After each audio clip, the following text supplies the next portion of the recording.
हे कैसे हो आप सभी। तो आज इस वीडियो में मैं आपके लिए लेकर आया हूं एक ऐसी बुक का निचोड़ जिसको लगभग देश के सभी कोचिंग सेंटर रिकमेंड करते हैं इंडियन पॉलिटी सेक्शन के लिए। जी हां, आपका चाहे यूपीएससी का एग्जाम है, चाहे कोई स्टेट पीसीएस का एग्जाम है, या फिर भारत का कोई भी अदर कॉम्पिटिटिव एग्जाम है जिसमें इंडियन पॉलिटी पूछी जाती है, तो उसके लिए ये बुक सबसे ज्यादा रिकमेंड की जाती है, वो Indian polity by M Laxmikanth. तो मैं आपके साथ इसमें मल्टीपल चॉइस क्वेश्चन डिस्कस करूंगा और उनको फुल्ली डिटेल में आपको समझाऊंगा, जैसी एक्सप्लेनेशन इंडियन पॉलिटी की इस बुक में एम लक्ष्मीकांत के द्वारा दी गई है। तो आपके लिए एक रिवीजन वीडियो हो सकती है। इसके कितने पार्ट बनेंगे मुझे भी नहीं पता, क्योंकि क्वेश्चन बहुत सारे हैं। आपका रिस्पॉन्स और प्यार यदि वीडियो पे मिलता रहा तो मैं आपके लिए इसकी जो है वीडियो लेता रहूंगा, ताकि आपको जो है रिवीजन जो है इस बुक की आपकी हो जाए। तो चलिए इस वीडियो को आगे बढ़ाते हैं और वन बाय वन सारे प्रश्न डिस्कस करते हैं। तो यदि आपने अभी तक बुक नहीं पढ़ी है, ये बुक इंडियन पॉलिटी लक्ष्मीकांत की, तो वीडियो के सेक्शन में आपको लिंक मिल जाएगा डिस्क्रिप्शन में, वहां से क्लिक करके आप इसको खरीद सकते हैं और मंगवा सकते हैं, पढ़ सकते हैं। तो चलिए आगे बढ़ते हैं और डिस्कस करते हैं वन बाय वन सारे प्रश्न। तो सबसे पहला प्रश्न है, Rajya Sabha can delay the finance bill sent for its consideration by Lok Sabha for a maximum period of. तो यहाँ पे ये क्वेश्चन कह रहा है कि जो राज्यसभा होती है वो किसी फाइनेंस बिल को, फाइनेंस बिल की जगह आपको एग्जाम में मनी बिल भी मिल सकता है, ठीक है। सो मनी बिल को कितनी देर तक, कितने दिनों तक जो है स्टैंड पे रख सकती है, कितने दिनों तक उसको डिले कर सकती है यदि लोकसभा राज्यसभा में भेजती है। तो इसका आंसर होता है दोस्तों 14 डेज। तो इस क्वेश्चन का आंसर करने के लिए आपको कुछ ऐसी लिमिटेशंस हैं पावर्स में, जिसके मामले में, कुछ मामले में तो राज्यसभा लोकसभा से पावरफुल होती है और कुछ मामले में लोकसभा राज्यसभा से पावरफुल होती है। तो यदि आप इन लिमिटेशंस को पढ़ लोगे तो इस टाइप के प्रश्न आप आसानी से जो है एग्जाम में कर पाओगे। तो सबसे पहले हम मनी बिल की बात करते हैं। मनी बिल की यदि आप डेफिनेशन ढूंढोगे तो हमारे कॉन्स्टिट्यूशन में आपको कहां पे मिलेगी, आपको पता होना चाहिए, तो वो हमें मिलेगी आर्टिकल 110 में, ठीक है। अब मनी बिल को कहां पे इंट्रोड्यूस किया जा सकता है, ये भी एक प्रश्न बहुत बार पूछा गया है। तो मनी बिल सिर्फ लोकसभा में इंट्रोड्यूस किया जा सकता है। दूसरा प्रश्न, अब ये कैसे डिसाइड होगा कि कौन सा बिल मनी बिल है या कौन सा बिल नहीं है, तो ये कौन डिसाइड करता है, स्पीकर ऑफ लोकसभा, ठीक है। अब जो मनी बिल होता है किसकी कंसेंट पे, सहमति पे वो रखा जाता है, लोकसभा के अंदर। तो ये भी आपका एक प्रश्न है, उसका आंसर है दोस्तों हमारे देश के प्रेसिडेंट ऑफ इंडिया की रिकमेंडेशन पे रखा जाता है। अब हम बात करते हैं, देखिए कोई भी बिल पास होता है तो राज्यसभा में जाएगा, लेकिन मनी बिल के केस में थोड़ा सा एक सिचुएशन होती है। क्या होती है, मनी बिल के केस में लोकसभा थोड़ी पावरफुल होती है as compare to Rajya Sabha. Rajya Sabha money bill में अपनी रिकमेंडेशन तो दे सकती है, ठीक है, लेकिन मनी बिल को अमेंड नहीं कर सकती। ये आप नोट कर लीजिए, can not amend money bill, कौन, राज्यसभा, ठीक है। अब कितने दिनों तक जो है राज्यसभा मनी बिल को होल्ड करके रख सकती है, ये प्रश्न हमसे पूछा गया था। तो इसका आंसर है दोस्तों 14 डे, 14 दिन तक वो रख सकती है, ठीक है। अब हम बात करते हैं कि कोई भी बिल यदि लोकसभा में पास होता है, राज्यसभा में नहीं पास होता है, तो एक जॉइंट सेशन बुलाया जाता है जिसमें उस बिल को पास करवाया जाता है। तो क्या मनी बिल के केस में ऐसा हो सकता है, तो यहां पे सीधा सीधा लिखा गया है, there is no joint sitting of both the house with respect to money bills, ठीक है। क्योंकि एक फाइनेंशियल और फाइनल डिसीजन होता है फाइनेंशियल बिल के ऊपर, मनी बिल के ऊपर, जिसको कौन लेती है, लोकसभा लेती है। तो यहां से आपके बहुत सारे क्वेश्चन क्लियर हो गए। आगे कुछ और लिमिटेशन आपको बता देता हूं जिससे हमें क्वेश्चन पूछे जाते हैं। अब हम बात करते हैं एक ऐसी लिमिटेशन की जिसमें Lok Sabha as compare to Rajya Sabha थोड़ी पावरफुल होती है। वो कौन सा सेशन होता है, जॉइंट सिटिंग का, ठीक है। अब देखिए मान ली कोई बिल राज्यसभा में पास नहीं हो रहा और लोकसभा माइनॉरिटी में है राज्यसभा के अंदर, तो जॉइंट सेशन बुलाया जाता है। और आप जानते हैं जो जॉइंट सेशन होता है पार्लियामेंट का, उसको हेड कौन करता है, स्पीकर ऑफ लोकसभा। ये भी आपसे पूछा जा चुका है प्रश्न, इसको भी आप नोट कर सकते हैं। अब देखिए जो लोकसभा होती है, फॉर एग्जांपल प्रेजेंट कंडीशन की हम बात करें, प्रेजेंट कंडीशन में मोदी गवर्नमेंट जो है लोकसभा के अंदर क्या है, फुल मेजोरिटी के अंदर है, ठीक है। यानी कि बहुमत से ज्यादा सीटें उसके पास हैं। यदि कोई बिल राज्यसभा में पास नहीं होता, जॉइंट सीटिंग यदि बुलाई जाती है, तो नंबर ऑफ जो मेंबर्स होंगे बिल्स के ऊपर वोट करेंगे वो एज कंपेयर टू लोकसभा के ज्यादा होंगे एज कंपेयर टू राज्यसभा। तो जॉइंट सीटिंग में जब किसी बिल को पास करवाया जाता है तो वहां पे राज्यसभा की पावर कमजोर पड़ जाती है as compare to strength of member, क्योंकि लोकसभा के मेंबर जॉइंट सीटिंग में ज्यादा हो जाते हैं। तो ये एक लिमिटेशन बन जाती है किसके लिए, राज्यसभा के लिए, ठीक है। ये आपको पता चल गया। चलिए आगे बढ़ते हैं हम नो कॉन्फिडेंस मोशन के बारे में। अब नो कॉन्फिडेंस मोशन में क्या लिमिटेशन है, देखिए जो लोकसभा होती है लोकसभा के अंदर ही नो कॉन्फिडेंस मोशन को लाया जा सकता है। लिखा हुआ है साफ बुक के अंदर, unlike the Lok Sabha a member of Rajya Sabha can not bring to the house a no confidence motion against the government. ठीक है, आप जानते हैं नो कॉन्फिडेंस मोशन, आगे मैं बताऊंगा सारी मोशंस ही आपको, ठीक है, आगे क्लियर एक्सप्लेन करूंगा। अब बात करते हैं creation of all India services. यदि ऑल इंडिया सर्विसेज और बढ़ानी है, कोई नई भी क्रिएट करनी है, कोई नई ऑल इंडिया सर्विसेज बनानी है, तो उस केस में राज्यसभा के पास पावर है। राज्यसभा अपना रेजोल्यूशन लाके, ठीक है, 2/3 मेंबर उसके एक रेजोल्यूशन लेकर आएंगे, तो वो कोई भी एक ऑल इंडिया सर्विसेज बना सकते हैं और सेंटर को जो है गवर्नमेंट, लोकसभा को, सेंट्रल गवर्नमेंट को रिकमेंड कर सकते हैं, उनको कह सकते हैं कि आप इस जो है ऑल इंडिया सर्विसेज को क्रिएट करिए। ये पावर राज्यसभा के पास है। अब बात करते हैं यूनियन स्टेट रिलेशन की। ठीक है, अब यूनियन स्टेट रिलेशन में यदि कोई ऐसा लॉ बनाना है जो स्टेट लिस्ट में है, ठीक है, स्टेट लिस्ट में जितने भी आपके एलिमेंट्स होते हैं उनके ऊपर लॉज वगैरह, रेगुलेशंस वगैरह स्टेट करते हैं, लेकिन एक पावर ये भी है राज्यसभा के पास, यदि कोई स्टेट लिस्ट के अंदर ऐसा कोई भी एलिमेंट है जिसके ऊपर कानून बनाना है, तो उसको लेकर यदि राज्यसभा कोई रेजोल्यूशन पास करती है, तभी वो जो है सेंट्रल गवर्नमेंट को, लोकसभा को एम्पावर कर सकती है उस पर कानून बनाने के लिए। ये भी मैं आपको बताऊंगा आगे। ठीक है, यूनियन स्टेट रिलेशन का ये जुड़ा एक पॉइंट है, आगे मैं आपको एक्सप्लेन करूंगा। ये क्वेश्चन मैंने रखा हुआ है क्योंकि ये इंपॉर्टेंट क्वेश्चन है। आगे हम बढ़ते हैं, who decides the office of profit. अब ये ऑफिस ऑफ प्रॉफिट क्या होता है, सबसे पहले इसको समझिए आप। ऑफिस ऑफ प्रॉफिट क्या होता है, मान लीजिए कोई भी आपका पार्लियामेंट का मेंबर है, कोई भी ऐसा एमपीज है, एमएलएज है, कोई भी एक ऐसा गवर्नमेंट का ऑफिस हो गया, कोई प्राइवेट ऑर्गेनाइजेशन का ऑफिस हो गया, जहां से उसको फाइनेंशियल गेन मिलता है, फाइनेंशियल एडवांटेजेस मिलते हैं। फॉर एग्जाम्पल वो कहीं से सैलरी लेता है, ठीक है, तो ये जो इस प्रकार की वो पोस्ट यदि रखता है तो वो ऑफिस ऑफ प्रॉफिट में गिनी जाती है। अब इस ऑफिस ऑफ प्रॉफिट को डिसाइड कौन करता है, स्टेट में करता है गवर्नर और सेंटर में प्रेसिडेंट करता है। अब हम बात करते हैं कि जो हमारा कोई आर्टिकल ऐसा कॉन्स्टिट्यूशन से जुड़ा हुआ है, ठीक है, जो जितने भी मेंबर हैं हमारे इंडियन पार्लियामेंट को, उनको ऑफिस ऑफ प्रॉफिट लेने से रोकता है, तो वो है आर्टिकल आपका 102, उसका सेक्शन 1A, ये जुड़ा हुआ है ऑफिस ऑफ प्रॉफिट से।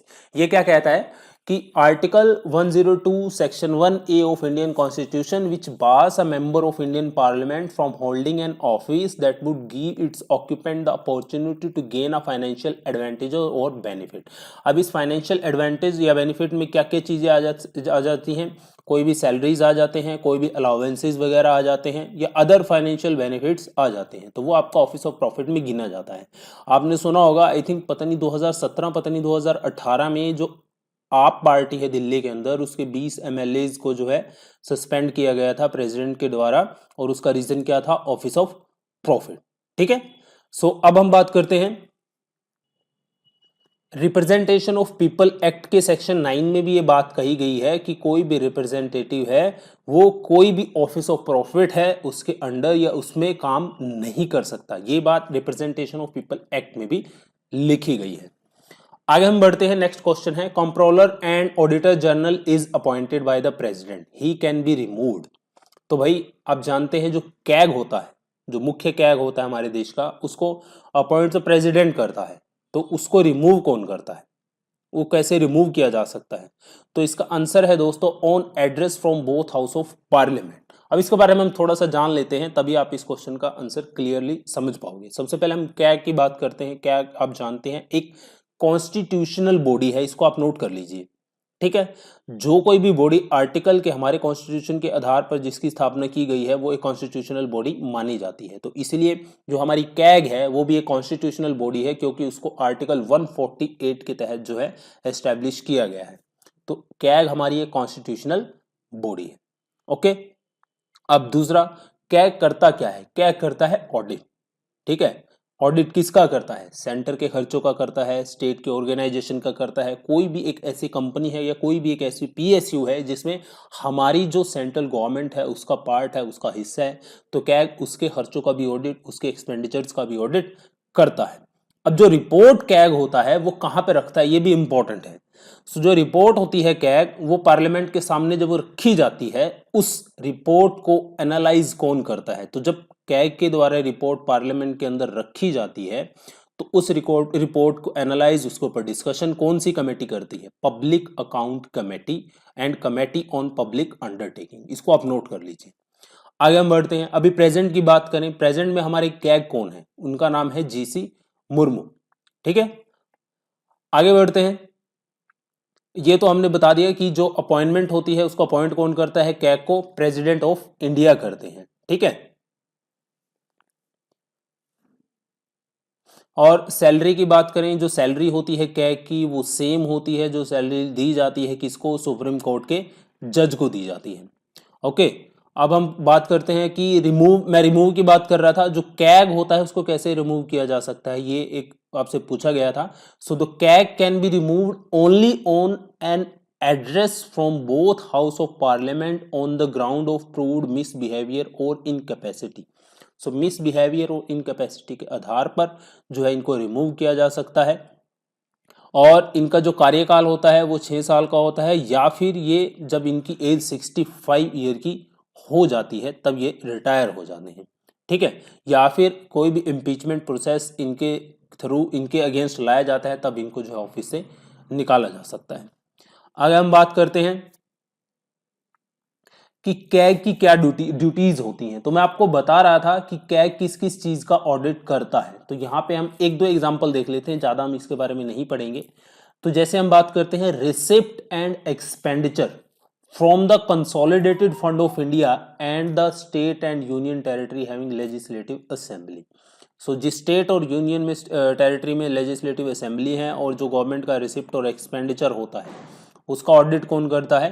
कैग करता है। ठीक है, trading, manufacturing, profit, loss account, balance sheet, other subsidiary account kept in government department, accounts of store kept in government office और डिपार्टमेंट, इन सभी का ऑडिट कौन करता है? कैग करता है।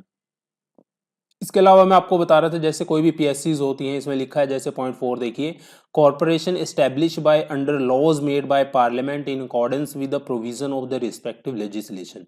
तो इन सभी ऑर्गेनाइजेशन का, इन कॉर्पोरेशन का ऑडिट कौन करेगा? कैग करेगा। इसके अलावा grants and loan given by government two bodies and authorities for specific purpose, इनका भी ऑडिट कौन करता है? कैग करता है। आगे हम बढ़ते हैं। To be officially recognise by speaker of Lok Sabha as an opposition group a party और coalition of party must have at least. ये क्वेश्चन क्या कह रहा है? क्वेश्चन ये कह रहा है कि यदि आप लोकसभा में ऑपोजिशन पार्टी का दर्जा पाना चाहते हो तो लोकसभा का जो स्पीकर आपको ऑपोजिशन पार्टी का दर्जा कब दे सकता है? कितनी सीट कम से कम आपकी पार्टी की होनी चाहिए जब आप ऑपोजिशन पार्टी बन सकते हो लोकसभा के अंदर? तो ये होती है टोटल 60 मेंबर होने चाहिए। ठीक है, ऑप्शन बी है इसका राइट आंसर। ओके, वैसे 1/10 भी कई बार इसका आंसर आपको दिया जाता है। 1/10 मेंबर यानी कि जितनी सीट हैं उसकी 1/10 आप लेके आओगे तब आप जो है ऑपोजिशन ग्रुप बन सकते हो लोकसभा के अंदर। आगे हम बढ़ते हैं। स्पीकर ऑफ लोकसभा की बात करें, अभी प्रेजेंट में हमारे जो स्पीकर ऑफ लोकसभा हैं वो कौन है? ओम प्रकाश बिरला।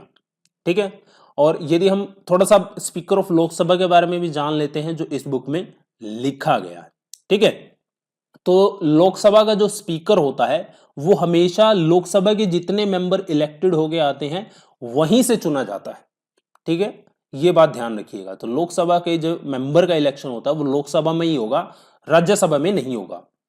ओके, और तकरीबन तकरीबन क्या होता है, हर जितनी भी लोकसभा बनती हैं हर लोकसभा में जो लोकसभा स्पीकर होता है वो रूलिंग पार्टी का ही हमेशा से होता है, क्योंकि रूलिंग पार्टी का ही बहुमत जो है पार्लियामेंट में होता है। ठीक है, और जो इलेक्शन होता है लोकसभा का, जनरली जब इलेक्शन के बाद पहला सेशन लगता है आके, सो पहली मीटिंग जो होती है तो उसी मीटिंग में लोकसभा का जो है जनरल इलेक्शन, लोकसभा के अंदर लोकसभा स्पीकर के लिए जनरल इलेक्शन करवाया जाता है और वहीं पे लोकसभा के स्पीकर को चूज किया जाता है। इसकी टर्म कितने की होती है? 5 साल की होती है। ठीक है, अब वही बात हो गई कि जैसे अब लोकसभा का जो हेड होता है लोकसभा स्पीकर होता है। अब कोई भी बिल होता है जैसे उसको डिसाइड कौन करता है कि वो किस प्रकार का बिल है, वो कौन डिसाइड करता है, लोकसभा का स्पीकर डिसाइड करता है। वो बताता है लोकसभा को कि ये जो बिल प्रेजेंट किया गया है ये फाइनेंस बिल है, ये मनी बिल है, ये मनी बिल नहीं है। तो ये सभी डिसीजन कौन लेता है लोकसभा के रिगार्डिंग, जितना भी बिजनेस जितना भी वर्क होता है उसको कौन देखता है, लोकसभा स्पीकर। ठीक है। और जो इलेक्शन की डेट होती है लोकसभा के स्पीकर की, उसको फिक्स कौन करता है, प्रेसिडेंट करता है। ठीक है। और मैंने आपको ये बात पहले भी बताई थी कि जब जॉइंट सेशन होता है पार्लियामेंट का तो उसको हेड कौन करता है, उसको हेड करता है लोकसभा का स्पीकर। अब हम बात करते हैं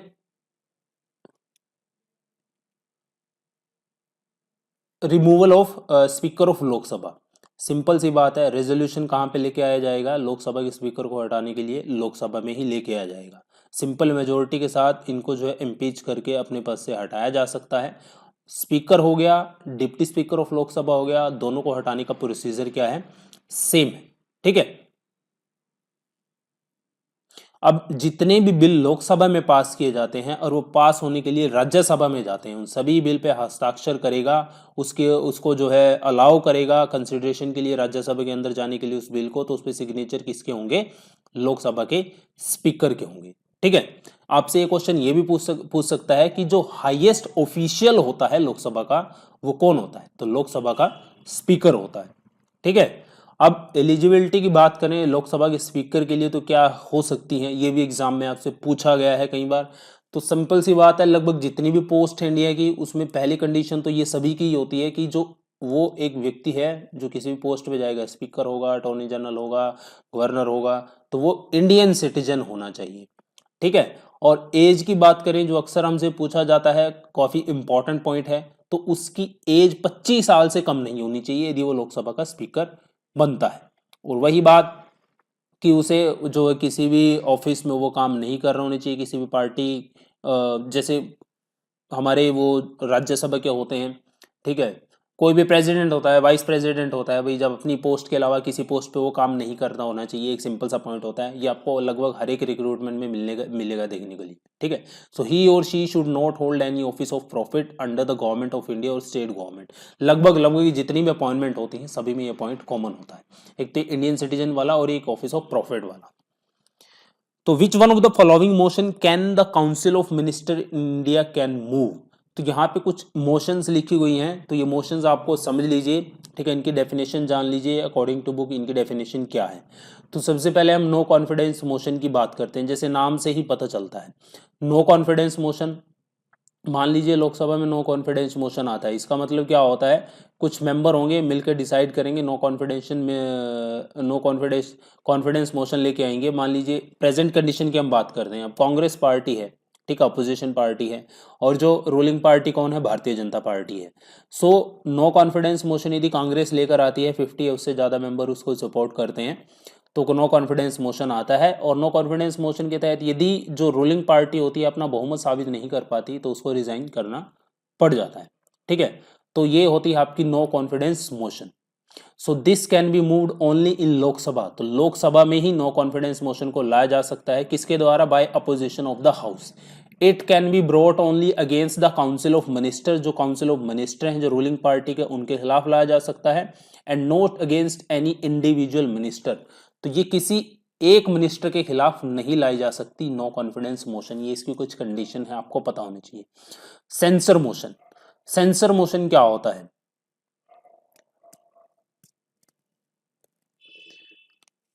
सबसे पहली कंडीशन सेंसर मोशन की होती है, it can be moved only in Lok Sabha by the opposition party. ठीक है। अब लाइक इसलिए जाती है, it can B brought against the ruling government. लगभग जितनी मोशन वो रूलिंग पार्टी के अगेंस्ट ही लाई जाती हैं, रूलिंग गवर्नमेंट, और अगेंस्ट एनी मिनिस्टर। तो ये किसी मिनिस्टर, अकेले मिनिस्टर के खिलाफ भी लाई जा सकती है, और against any minister for the failure to act और seeking disapproval of their policy. तो ध्यान दीजिएगा, नो कॉन्फिडेंस मोशन और सेंसर मोशन में अंतर क्या हो गया। No confidence motion individual minister के खिलाफ नहीं लाई जा सकती, but censure motion individual minister के खिलाफ लाई जा सकती है। ठीक है। Censure motion must be specify the charge against the government for which it is moved. तो जिस चीज के लिए जो है सेंसर मोशन लाई गई है वो चार्ज जो है ऑपोजिशन पार्टी को स्पेसिफाई करना पड़ता है लोकसभा के अंदर। यदि सेंसर मोशन लोकसभा में पास की जाती है, सो जो काउंसिल ऑफ मिनिस्टर्स होते हैं, ठीक है, तो उनको कॉन्फिडेंस यानी कि बहुमत साबित करना पड़ता है किसके अंदर, लोकसभा के अंदर। अब बात करते हैं प्रिविलेज मोशन। अब प्रिविलेज मोशन क्या होता है, कोई भी रूलिंग पार्टी का मेंबर होता है, ठीक है, यदि वो गलत इंफॉर्मेशन देखे, फॉल्स इंफॉर्मेशन देखे, जो है जो क्या बोलते हैं उसको, लोक पार्लियामेंट को मिसलीड करता है, तो उसके अगेंस्ट प्रिविलेज मोशन लाया जाता है। The motion will be introduce by the opposition, इसको भी अपोजिशन ही लेके आता है। If a minister has mislead the house by providing wrong information, यदि गलत इन्फॉर्मेशन, जैसे आप जानते हैं सेशंस होते हैं, सेशंस के अंदर कोई गलत इन्फॉर्मेशन मिनिस्टर देता है रूलिंग पार्टी का, तो उसके खिलाफ अपोजिशन पार्टी वाले प्रिविलेज मोशन लेकर आते हैं, ठीक है। Call attention motion, call attention जैसे नाम से ही पता चल रहा है इसका, ठीक है, call attention of the minister to any matter of the urgent public importance, ठीक है। तो किसी जो इंपॉर्टेंट मुद्दा होता है, जो पब्लिक के लिए इंपॉर्टेंट होता है, उस इंपॉर्टेंट मुद्दे की तरफ ध्यान खींचने के लिए इस मोशन को लाया जाता है और इसके लिए स्पीकर की परमिशन चाहिए होती है। कॉल अटेंशन मोशन जो होती है वो राज्यसभा में नहीं ला जा सकती। There is no call attention motion in Rajya Sabha, इसको आप नोट कर लीजिए। आगे हम बढ़ते हैं, कट मोशन। अब कट मोशन क्या होता है, कट मोशन एक कह लीजिए एक वीटो पावर की तरह होती है। The member of Lok Sabha have a veto power to oppose a demand in finance bill discuss by the government. यदि कोई सरकार जो होती है, रूलिंग पार्टी होती है, कोई भी अपना फाइनेंस बिल जो है पार्लियामेंट में, लोकसभा में रखती है, ठीक है, तो एक प्रकार की वीटो पावर लोकसभा के मेंबर्स के पास होती है। तो इसका यूज क्या होता है, there is an effective tool to test the strength of the government. If a cut motion is adopted by the house and government does not have its number, it is obliged to resign. They are moved in Lok Sabha only, cut motion को सिर्फ लोकसभा के अंदर ही लाया जा सकता है। There are part of budgetary process which seek to reduce the amount of grants. तो जो भी बजट पास होता है, कट मोशन यदि लाई जाती है, कट मोशन क्या एक प्रकार से खर्चा है, जो भी फाइनेंशियल जो है बजटरी जो फाइनेंशियल हो, उसको आप क्या बोलते हैं, फाइनेंशियल डिमांड को कट करने के लिए आप इसको कह सकते हो यूज किया जाता है। कट मोशन यदि पास हो जाती है तो गवर्नमेंट का यदि अपना कॉन्फिडेंस या फिर उसको जो अपने नंबर सपोर्ट नहीं कर पाती लोकसभा के अंदर, उसको रिजाइन करना पड़ता है। आगे हम बढ़ते हैं, question which one of the following expenditure is not charge on the consolidated fund of India. तो इनमें से कौन सा एक्सपेंडिचर है जो कंसोलिडेटेड फंड ऑफ इंडिया से चार्ज नहीं होता। प्रेसिडेंट की salary consolidated fund of India से जाती है, वाइस प्रेसिडेंट की सैलरी भी कंसोलिडेटेड फंड ऑफ इंडिया से जाती है, सुप्रीम कोर्ट के जो जजेस होते हैं, जस्टिस होते हैं, उनकी सैलरीड अलाउंसेस जो है कंसोलिडेटेड फंड ऑफ इंडिया से जाती है। बट जो लोकसभा का स्पीकर होता है उसकी salary and allowances consolidated fund of India से नहीं जाती। सो इसका आंसर ऑप्शन डी है। कंसोलिडेटेड फंड ऑफ इंडिया के बारे में कुछ इंपॉर्टेंट बात मैं आपको बता देता हूं। तो सबसे पहले हम बात करते हैं जो कंसोलिडेटेड फंड ऑफ इंडिया है, क्या इसके बारे में हमारे संविधान के अंदर कहीं पे मेंशन किया गया है। ऑफ कोर्स किया गया है। यदि आपको इसके बारे में जानना है तो आपको आर्टिकल 266, ठीक है, सेक्शन 1 यदि आप पढ़ोगे तो आप जो है कंसोलिडेटेड फंड ऑफ इंडिया के बारे में जानोगे। अब इसमें होता क्या है कंसोलिडेटेड फंड ऑफ इंडिया में, सो जितना भी रेवेन्यू हमारी सरकार रिसीव्ड करती है किसी भी फॉर्म में हो, चाहे वो डायरेक्ट टैक्स की फॉर्म में हो, इनडायरेक्ट टैक्स की फॉर्म में हो, चाहे गवर्नमेंट ने कहीं से उधार लिया हो या गवर्नमेंट के पास जो गवर्नमेंट ने लोन दिया था वो वापस लोन गवर्नमेंट के पास आया हो, तो ये सारा का सारा पैसा जो मैंने अभी आपको बताया है ये कहाँ पे रखा जाता है, कंसोलिडेटेड फंड ऑफ इंडिया में रखा जाता है। हमारी सरकार के जितने भी खर्चे होते हैं, जितना भी एक्सपेंडिचर होता है वो किस में से किया जाता है, कंसोलिडेटेड फंड ऑफ इंडिया, ठीक है। अब बात करते हैं कि इससे पैसा कैसे निकाला जा सकता है कंसोलिडेटेड फंड ऑफ इंडिया। यदि सरकार को कंसोलिडेटेड फंड ऑफ इंडिया में से पैसा निकालना है तो इसके लिए परमिशन चाहिए होती है। परमिशन किसकी चाहिए होती है, पार्लियामेंट अप्रूवल के बिना जो है हम कंसोलिडेटेड फंड ऑफ इंडिया में से पैसा नहीं निकाल सकते, ठीक है। सो डेफिनेशन क्या है कंसोलिडेटेड फंड ऑफ इंडिया की, consolidated fund of India is the most important of all government accounts, ठीक है।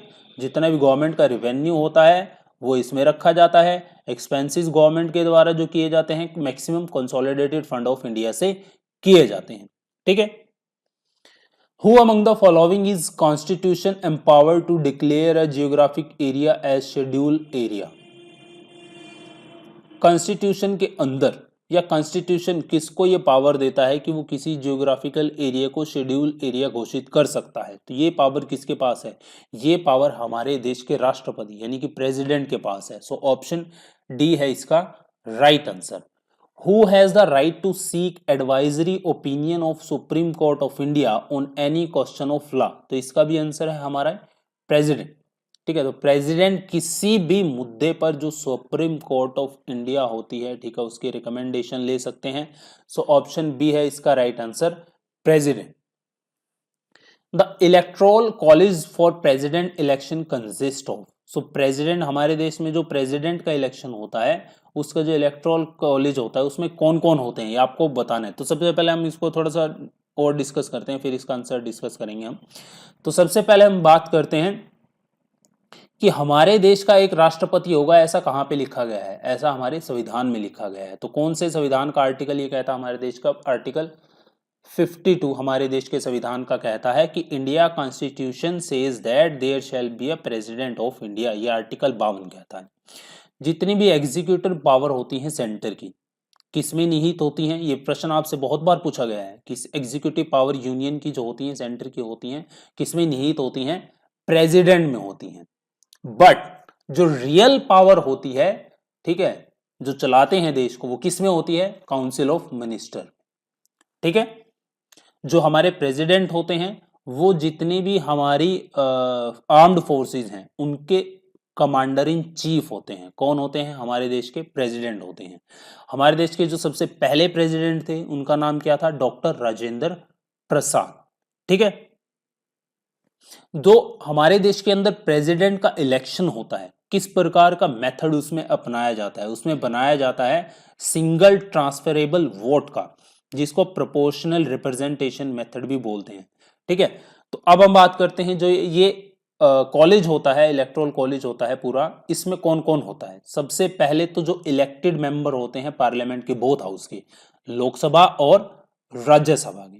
ठीक है, दूसरा कौन होता है इसके अंदर? Elected members of state legislature. ठीक है, इसके अलावा और कौन होता है? Elected members of legislative assemblies of Delhi and Puducherry. But इसको 70th अमेंडमेंट के तहत ऐड किया गया था, पॉइंट नंबर 3 को 1992 के जरिए। अब हम बात करते हैं रिमूवल की, कि प्रेसिडेंट को इम्पीच किया जा सकता है। यदि किया जा सकता है तो इस प्रकार की प्रोसेस हमें कहां पे देखने को मिलेगी?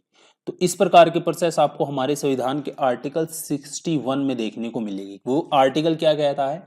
Article 61 says that president can be removed from the post for, किसके लिए? वियोलेशन ऑफ द कॉन्स्टिट्यूशन। यदि वो अपनी पोस्ट पर रहते हुए हमारे संविधान के किसी भी तरीके से हमारे संविधान का उल्लंघन करता है तो उसको इम्पीच किया जा सकता है। ठीक है, अब इम्पीचमेंट की प्रोसेस कौन से हाउस में लाई जा सकती है? राज्यसभा में लाई जाती है या फिर लोकसभा में? तो यहाँ पे आप ध्यान दीजिए, इम्पीचमेंट की प्रोसेस है वो आइदर लोकसभा और राज्यसभा दोनों में ही इनिशिएट की जा सकती है। Okay, Recommendation to the President of India on the specific union state fiscal relation are made by। तो ये रिकमेंडेशन प्रेसिडेंट को कौन देता है? किसके लिए? Specific union state fiscal relation की, यानी कि सेंट्रल स्टेट के जो फाइनेंशियल रिलेशन होते हैं उस पे रिकमेंडेशन प्रेसिडेंट को कौन देता है? सिंपल सा प्रश्न है, उसको देता है फाइनेंस कमीशन। फाइनेंस कमीशन में आप थोड़ी सी बातें जान लीजिए जो कि आपके लिए इंपॉर्टेंट है। फाइनेंस कमीशन हर 5 साल में बनाया जाता है, प्रेसिडेंट इसको अपॉइंट करता है। हमारे संविधान में क्या कोई ऐसा आर्टिकल है जो फाइनेंस कमीशन के बारे में बोलता है? जी हाँ, यदि आपको फाइनेंस कमीशन के बारे में संविधान में से जानना है तो आपको आर्टिकल 280 पढ़ना होगा। The finance commission are commission periodically constitute by president of India under article 280 of Indian constitution. ठीक है, as per constitution the commission is appointed every 5 year. तो हमारे संविधान के हिसाब से कमीशन हर साल 5 साल में एक बार जो है इसको अपॉइंट किया जाता है। इसमें एक चेयरमैन होता है और 4 अदर मेंबर होते हैं। अभी रिसेंट की बात करें, रिसेंट में जो मोस्ट रिसेंट है जिसको 2017 में अपॉइंट किया गया था, उसके जो चेयरमैन है फिलहाल वो कौन है, उनका नाम है एनके सिंह। ठीक है। In which of the following house the chairperson is not the member of that house. तो निम्नलिखित में से कौन से सभा के अंदर जो है चेयरपर्सन होता है वो उस सभा का सदस्य नहीं होता। सिंपल सा आंसर है इसका राज्यसभा। तो राज्यसभा का जो चेयरपर्सन होता है वो हमारे वाइस प्रेसिडेंट होते हैं, लेकिन वो क्या होते हैं, राज्यसभा के मेंबर नहीं होते हैं। सो ऑप्शन बी है इसका right answer, Rajya Sabha. Who amongst the following is not entitled to take part in activities of लोक सभा। जो कैग के जर्नल होते हैं वो लोकसभा की गतिविधि में भाग ले सकते हैं, उसकी प्रोसीडिंग में भाग ले सकते हैं। अटॉर्नी जनरल ऑफ इंडिया हैं, वो भी जो है लोकसभा का सेशन अटेंड कर सकते हैं। सॉलिसिटर जनरल भी हैं, लोकसभा का सेशन अटेंड कर सकते हैं। बट जो सेक्रेटरी होता है प्रेसिडेंट का, वो लोकसभा की प्रोसीडिंग अटेंड नहीं कर सकता। सो ऑप्शन डी हो जाएगा इसका right answer. By which of the following can the president of India be impeached. तो प्रेसिडेंट, जो इंडिया के प्रेसिडेंट हैं, मैंने आपको बताया था इधर हाउस में वो जो है कोई से भी हाउस में उनको जो है इम्पीचमेंट उनके खिलाफ इनिशिएट किया जा सकता है। तो यहाँ पे इसका आंसर होगा द पार्लियामेंट।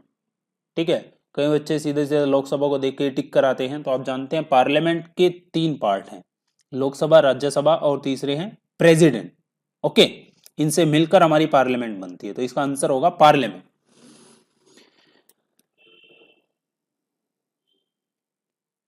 थोड़ा सा इम्पीचमेंट के बारे में मैं आपको यहाँ पे बता देता हूँ। आर्टिकल 50 यदि आप इंडियन कॉन्स्टिट्यूशन का पढ़ोगे तो वहां पे इम्पीचमेंट प्रोसेस लिखी हुई है प्रेसिडेंट की। वो क्या कहती है, when a president is to be impeached for violation of constitution the charge shall be preferred by either house of the parliament. तो यदि प्रेसिडेंट के खिलाफ इम्पीचमेंट किसी भी हाउस में लिया जाता है तो चार्ज आपको स्पेसिफाई करना पड़ेगा। हाँ भाई, ये चार्जेस हम जो है प्रेसिडेंट के ऊपर लगा रहे हैं, इधर हाउस को एक्सप्लेन करना पड़ेगा जिस भी हाउस में जो है इम्पीचमेंट प्रोसेस लेके आ जाती है। ठीक है।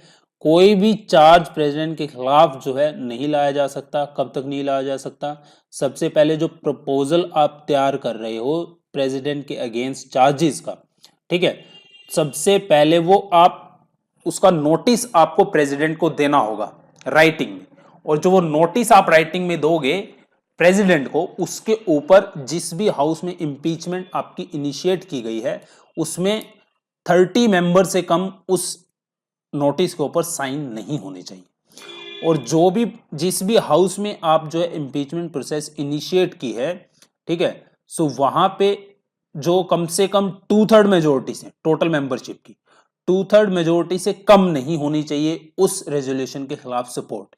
यदि 2/3 मेजोरिटी से जो है उसको सपोर्ट नहीं मिलती उस रेजोल्यूशन को, उस इंपीचमेंट प्रोसेस को, तब जो है वो इंपीचमेंट प्रोसेस रद्द हो जाता है। इस इंपीचमेंट प्रोसेस में जो है प्रेसिडेंट जो होता है उसको पूरा पूरा राइट होता है अपनी बात रखने का। ठीक है। और मान लीजिए लोकसभा इंपीचमेंट प्रोसेस लेके आती है तो उसको जांचेगा परखेगा कौन, ठीक है, उसको इन्वेस्टिगेट कौन करेगा, राज्यसभा करेगा। राज्यसभा लेके आती है तो लोकसभा करेगा। ठीक है। So when a charge has been so preferred by either house of parliament, the other house shall investigate the charge or cause the charge to investigate, and president shall have the right to appear and to represent at such investigation। तो ये सारा जो आपको process लिखा गया है ये article 50 हमारे भारतीय संविधान में जो है आर्टिकल 50 में आपको देखने को मिल जाएगा, जिसमें इंपीचमेंट के बारे में बताया गया है प्रेसिडेंट की। विच of the following subject lies in concurrent list.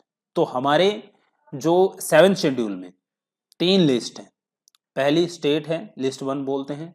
पहली आपकी यूनियन लिस्ट है जिसको लिस्ट 1 बोलते हैं। दूसरी आपकी स्टेट लिस्ट है जिसको लिस्ट 2 बोलते हैं। तीसरी आपकी कॉन्करेंट लिस्ट है जिसमें हम लिस्ट 3 बोलते हैं। तो जो स्टेट लिस्ट के मैटर होते हैं उसमें स्टेट कार्य करता है, स्टेट कानून बनाता है। जो सेंटर के मैटर होते हैं उसको सेंटर देखता है, उसके ऊपर सेंटर कानून बनाता है। जो कॉन्करेंट लिस्ट होती है उसमें स्टेट और सेंटर दोनों होते हैं। जो आपका एजुकेशन है वो आपका एक कंकरेंट लिस्ट का मैटर है। अब थोड़ा सा इन लिस्ट के बारे में मैं आपको बता देता हूँ एग्जांपल देके। तो ये अक्सर आपसे पूछ लिया जाता है कि ये जो सब्जेक्ट है फलां ये कौन सी लिस्ट में है। तो सबसे पहले हम बात करते हैं कि लिस्ट हमें देखने के कहाँ मिलेंगे हमारे संविधान के अंदर।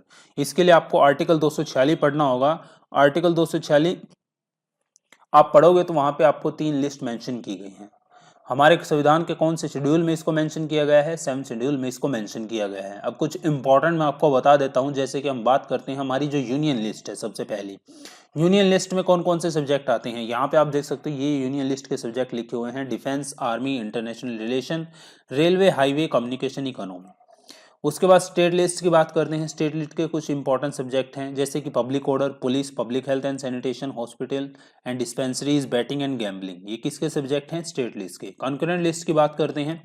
Education, forest, trade union, marriage, adoption, succession. ये कुछ एग्जाम्पल्स मैंने आपको दिए हैं जो आपके यूनियन, स्टेट और कॉन्करेंट लिस्ट से जुड़े हुए हैं। आगे हम बढ़ते हैं। अ bill presented in parliament becomes an act after.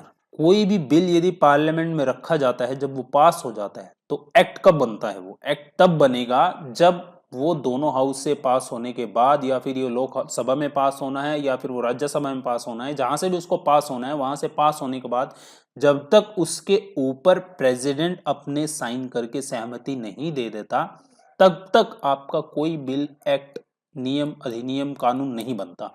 So option B है इसका right answer. The president has given his assent as a non-member who can participate in proceedings of either house of parliament। तो parliament के दोनों सदनों की proceeding में हिस्सा ले सकता है। कौन सा ऐसा है पोजीशन है, यहाँ पे आपको बताना है। वाइस प्रेसिडेंट है, चीफ जस्टिस हैं, अटॉर्नी जनरल हैं, चीफ इलेक्शन कमिश्नर है। सो भारत के जो अटॉर्नी जनरल होते हैं, ठीक है, वो हमारे पार्लियामेंट की किसी भी हाउस की प्रोसीडिंग में हिस्सा ले सकते हैं, लेकिन वोट करने का अधिकार उनको नहीं होता। किसी बिल के ऊपर वोट करनी है, किसी चीज के ऊपर वोट करनी है, तो ये अधिकार अटॉर्नी जनरल को किसी भी हाउस में नहीं होता, बट वो प्रोसीडिंग में हिस्सा ले सकते हैं।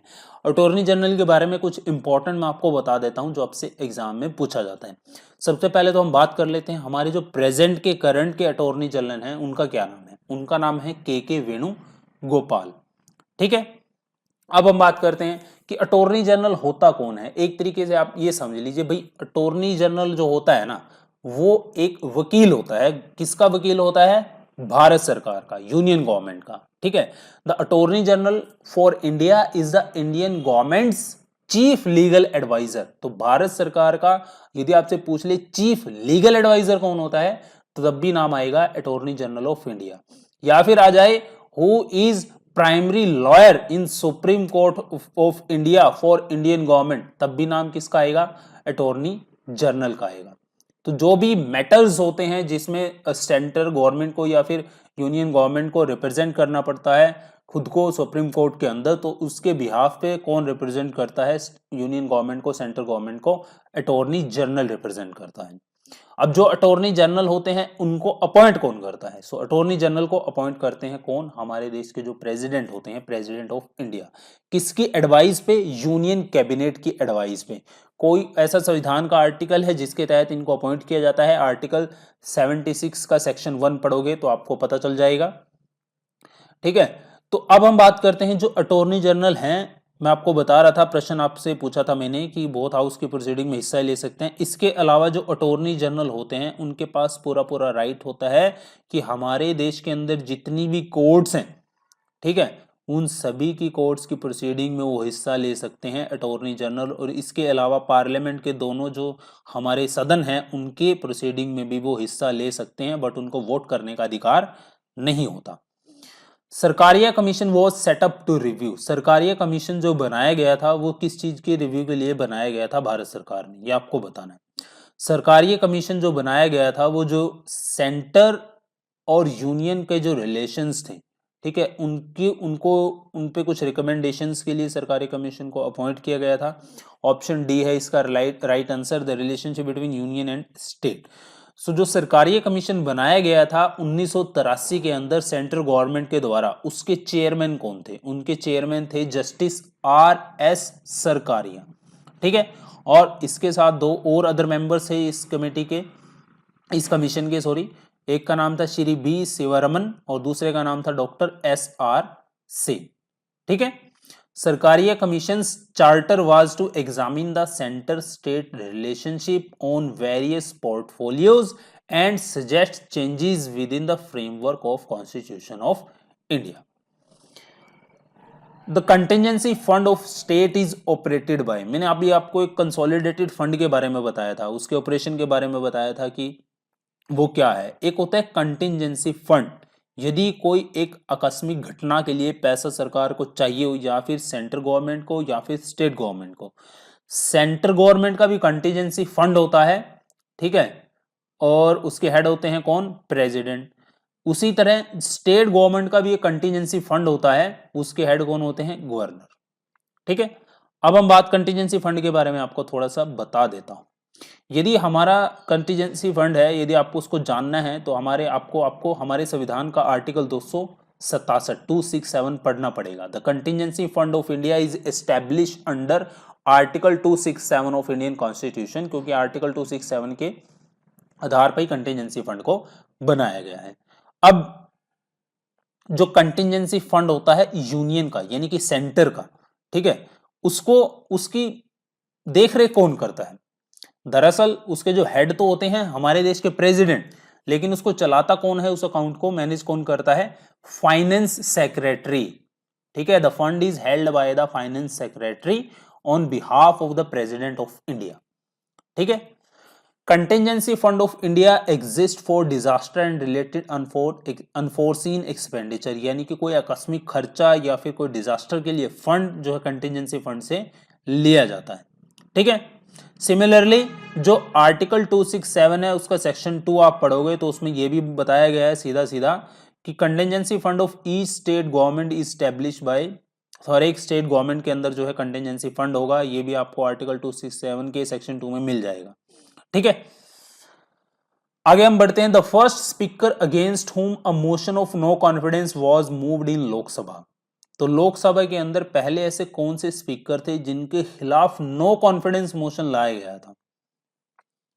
तो उनका नाम था जीवी मालविंकर। जीवी मालविंकर को गणेश वासुदेव मालविंकर इनका पूरा नाम था, और ये हमारे भारत की पहली लोकसभा के पहले स्पीकर भी थे, जीवी मालविंकर, ठीक है। फर्स्ट लोकसभा स्पीकर का नाम आपसे पूछा जाता है तो इनका नाम आता है, ठीक है। तो ये मैं आपको बता चुका हूं स्पीकर ऑफ लोकसभा के बारे में। तो इनके रिमूवल के बारे में यदि हम बात करें, speaker can be removed by Lok Sabha by a resolution pass by an effective majority, ठीक है। तो जितनी भी उनकी स्ट्रेंथ है उससे 50% ज्यादा से यदि कोई रेजोल्यूशन लाया जाता है इनके खिलाफ, तब इनको इम्पीच किया जा सकता है, इनको अपने पद से हटाया जा सकता है। Speaker is also removed on being disqualified for being Lok Sabha member under section 7 and 8 of representation of people act 1951। Representation of people act 1951 के सेक्शन 7 और 8 के अकॉर्डिंग यदि लोकसभा का वो मेंबर वो डिस्क्वालीफाई है, ठीक है, उस लोकसभा मेंबर के लिए डिस्क्वालीफाई है, तब भी जो है उसको जो है इम्पीच करके हटाया जा सकता है। सिंपल मेजोरिटी के साथ भी जो है लोकसभा स्पीकर को अभी मैंने आपको बताया हटाया जा सकता है, ठीक है। Who of the following president of Indian was associated with trade union movement, निम्नलिखित में से कौन से देश के हमारे देश के प्रेसिडेंट थे जो ट्रेड यूनियन से जुड़े थे? तो उनका नाम है वीवी गिरी। भारत में जो ट्रेड यूनियन की शुरुआत हुई थी जब बॉम्बे मिल हैंड एसोसिएशन बना था 1890 में, जिसको बनाया था एनके लोखंड ने, तब जो है ट्रेड यूनियन मूवमेंट की शुरुआत हमारे देश के अंदर हुई थी। इसके अलावा हमारे देश में कुछ ऐसे लीडर्स भी हैं जो किससे जुड़े हुए थे? ट्रेड यूनियन मूवमेंट से जुड़े हुए थे, जैसे कि सीआर दास हैं, मोतीलाल नेहरू हैं, जवाहरलाल नेहरू हैं, सुभाष चंद्र बोस हैं, वीवी गिरी हैं, एस.ए. डांगे हैं, एस.वी. घटे हैं। इनके अलावा और भी कुछ लीडर हैं। ये इंपॉर्टेंट नाम है जो आपसे पूछ सकता है, जैसे कि अभी वीवी गिरी का नाम आपसे पूछा गया है, ठीक है। The parliament can legislate on a subject in state list, तो जो पार्लियामेंट होती है, जो स्टेट, मैं आपको बता रहा था ना, स्टेट लिस्ट में जितने भी सब्जेक्ट होते हैं उनको देख रेख, उनके ऊपर कानून बनाने का काम किसका होता है? स्टेट का होता है। लेकिन स्टेट लिस्ट में जो कुछ सब्जेक्ट होते हैं, कुछ पर्टिकुलर कंडीशंस के अंदर पार्लियामेंट उनके ऊपर कानून बना सकती है, उनकी देखरेख कर सकती है। कौन सी कंडीशन पे? ऐसी 3 कंडीशन है। पहली कंडीशन क्या है? पहली तो यह है कि यदि राज्यसभा कोई रेजोल्यूशन पास करती है तब जो है पार्लियामेंट जो होती है स्टेट लिस्ट के ऊपर कानून बना सकती है। दूसरा, कोई भी नेशनल इमरजेंसी के दौरान, यदि आप आर्टिकल 250 पढ़ोगे, ठीक है, तो नेशनल इमरजेंसी के दौरान जो है स्टेट लिस्ट में कोई भी ऐसा मैटर है तो उसके ऊपर कानून जो है पार्लियामेंट बना सकती है। इसके अलावा when two or more states pass a resolution requesting parliament to legislate on subject under state lead। इसके अलावा दो या दो से ज्यादा राज्य मिलके कोई एक रेजोल्यूशन लेके आते हैं और वो पार्लियामेंट से रिक्वेस्ट करते हैं किसी भी सब्जेक्ट के ऊपर कानून बनाने के लिए, लेजिस्लेट करने के लिए, उस कंडीशन में जो होती है पार्लियामेंट स्टेट लिस्ट में जो सब्जेक्ट होता है उसके ऊपर कानून बना सकती है, उसकी देखरेख कर सकती है। ठीक है, अब हमारे संविधान में ऐसा कौन सा आर्टिकल है जो पार्लियामेंट को पावर देता है स्टेट लिस्ट के अंदर मैटर्स को लेजिस्लेट करने के लिए? So article 249 249 gives parliament the power to legislate concerning a subject enumerated in state list in national interest. ठीक है, तो ये मैंने आपको 3 कंडीशन बताई हैं। चलिए, ये आपका पार्ट 1 है, थोड़ी ज्यादा वीडियो टाइम की वीडियो बन चुकी है। पार्ट 2 में हम यहीं से ही शुरू करेंगे। हम the council of minister has to resign if no confidence motion is passed by a majority of member, यहीं से अगला पार्ट 2 हम शुरू करेंगे। तो पार्ट 1 पे आपका कैसा रिस्पॉन्स आता है देखते हैं। मिलता हूं आपसे पार्ट 2 में। शुक्रिया इस वीडियो को देखने के लिए।